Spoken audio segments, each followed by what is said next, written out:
ఏ ముహూర్తాన legend, అఖండ సినిమాలు వచ్చాయో ఆపై ఒకదానికి మించి మరొకటి మంచి విజయాలు సాధించడంతో పాటు అన్స్టాపబుల్ షోతో ఒక్కసారిగా రూట్ మార్చి ప్రేక్షకులను విశేషంగా అలరిస్తూ వస్తున్నాడు నందమూరి బాలకృష్ణ.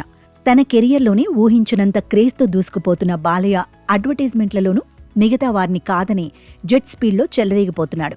ఈ క్రమంలో తాజాగా అన్విత గ్రూప్కు నటసింహం, Hindupuram hat trick MLA Padma Bhushan Nandamuri Balakrishna brand అంబాసిడర్గా వ్యవహరించనున్నట్టు సంస్థ chairman and managing director Achyuta Rao Boppana వెల్లడించారు.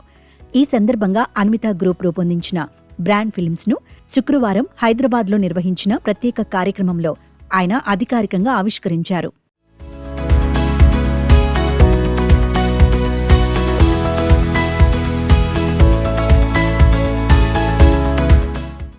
ఈ సందర్భంగా అచ్యుతరావు బొప్పన మీడియాతో మాట్లాడుతూ 5 దశాబ్దాలకు పైగా సాగిన బాలకృష్ణ సినీ ప్రస్థానం, అలాగే విద్య, వైద్య రంగాల్లో ఆయన చేస్తున్న సేవలు సమాజానికి మార్గదర్శకమని ప్రశంసించారు. మాట ఇచ్చిన తర్వాత వెనక్కి తగ్గని వ్యక్తిత్వం, నిబద్ధతతో కూడిన జీవన విధానం అన్విత గ్రూప్ విలువలకు సరిగ్గా సరిపోతుందని తెలిపారు. అందుకే బాలకృష్ణను బ్రాండ్ అంబాసిడర్గా ఎంపిక చేయడం గర్వకారణమన్నారు.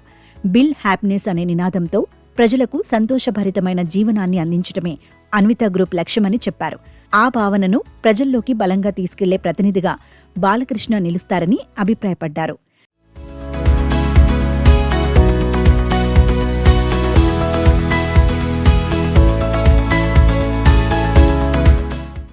గత 2 దశాబ్దాలుగా దుబాయ్, అబుదాబిలో నివాస, వాణిజ్య, హాస్పిటాలిటీ రంగాల్లో సుమారు 4 కోట్ల చదరపు అడుగుల నిర్మాణాన్ని పూర్తి చేసిన అన్విత గ్రూప్ ప్రస్తుతం అమెరికాలోని డల్లాస్లో ఆధునిక లైఫ్ స్టైల్ కమ్యూనిటీని అభివృద్ధి చేస్తోందని వివరించారు. హైదరాబాద్లో 3 ప్రధాన ప్రాజెక్టుల ద్వారా దాదాపు 80 లక్షల చదరపు అడుగుల నిర్మాణం కొనసాగుతోందన్నారు. కొల్లూరులోని అన్విత ఇవానా ప్రాజెక్టుకు షెడ్యూల్కు ముందే ఆక్యుపెన్సీ సర్టిఫికేట్ రావడం సంస్థకు ప్రత్యేక ఘనతగా పేర్కొన్నారు. తొలి దశలో 400 యూనిట్లను వినియోగదారులకు అందించనున్నట్లు తెలిపారు. అలాగే అన్విత హై-9, మేడ్చల్లోని అన్విత పార్క్ సైడ్ ప్రాజెక్టులు నగర జీవన శైలికి కొత్త ప్రమాణాలు నెలకొల్పనున్నాయని చెప్పారు. భవిష్యత్తు విస్తరణలో భాగంగా హైదరాబాద్ పరిసరాలతో పాటు విజయవాడ, విశాఖ నగరాల్లో అంతర్జాతీయ ప్రమాణాలతో కూడిన ప్రాజెక్టులు చేపట్టనున్నట్లు వెల్లడించారు. విజయవాడ బెంజ్ సర్కిల్ సమీపంలో నగరంలోని అత్యంత ఎత్తైన బహుళ అంతస్తుల భవనాలను నిర్మించనున్నట్టు తెలిపారు.